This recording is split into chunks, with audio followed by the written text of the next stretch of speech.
Today, the church celebrates one of the smartest men who ever lived, St. Alphonsus Liguori, and he was just incredibly wise and intelligent.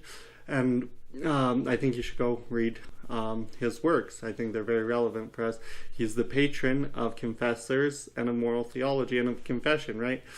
So very important. But I think it's appropriate today to talk about the great news coming out of Rome, where Pope Leo has added to the brother and sisterhood, if you will, that St. Alphonsus is part of.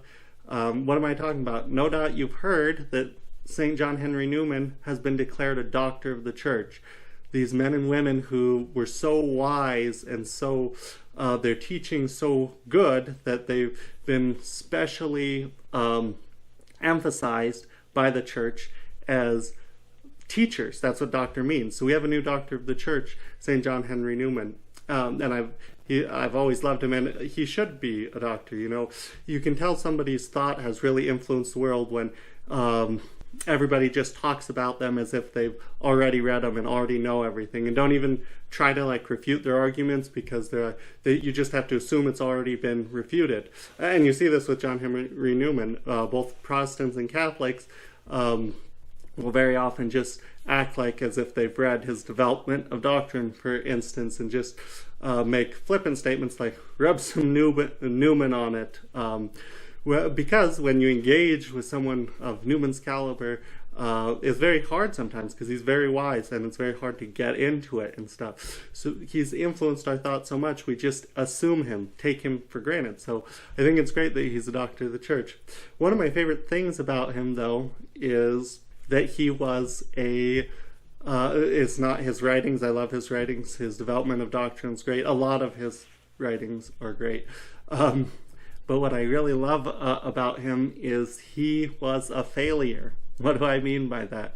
He, when he converted, he had to, in England at the time, that was basically giving up everything. He had a really good career, all his stuff. He had to give it all up. And then when the church got him, the Catholic Church got him, yay, we got this guy on our side, kind of like when the church must have been super happy when this guy, this Pharisee Paul, who'd been persecuting Christians, but was really smart, we need someone to combat Paul. And who did God give? He gave Paul.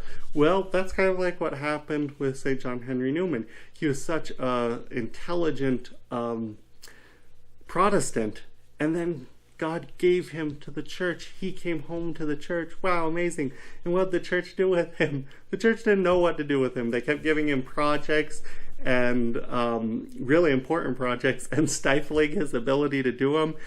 So I love that. Why do I love that? Because we feel that way as Catholics sometimes, as Christians sometimes, that, oh, it looks like God's giving me this, and then, what do you want from me, God? This isn't working, this isn't working, I'm being obedient, I'm doing what I know you want me to do, and then we're frustrated, a lot of times by church leadership, by people that are close to us, but if you look at it, he didn't get to translate the Bible like he wanted to. A lot of his life, from a worldly perspective, just seems a failure. But he was just focused on one of his big themes was, you just follow the truth no matter what.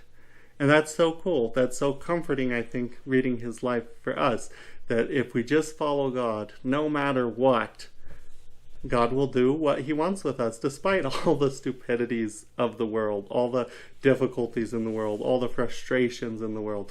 I think it's super comforting. So with that in mind, his life of being stymied in a lot of things that he wanted to do, a lot of really good things he wanted to do, not being able to do them. I think that makes this reflection of his so much more powerful. God has created me to do him some definite service. He has committed some work to me which he has not committed to another. I have my mission. I may never know it in this life, but I shall be told it in the next. I am a link in a chain, a bond of connection between persons. He has not created me for naught. I shall do good. I shall do his work. I shall be an angel of peace, a preacher of truth in my own place, while not intending it, if I do but keep his commandments. Therefore I will trust him. Whatever I am, I can never be thrown away. If I am in sickness, my sickness may serve him. In perplexity, my perplexity may serve him. If I am in sorrow, my sorrow may serve him. He does nothing in vain. He knows what he is about. He may take away my friends. He may throw me among strangers. He may make me feel desolate, make my spirit sink, hide my future from me. Still, he knows what he is about.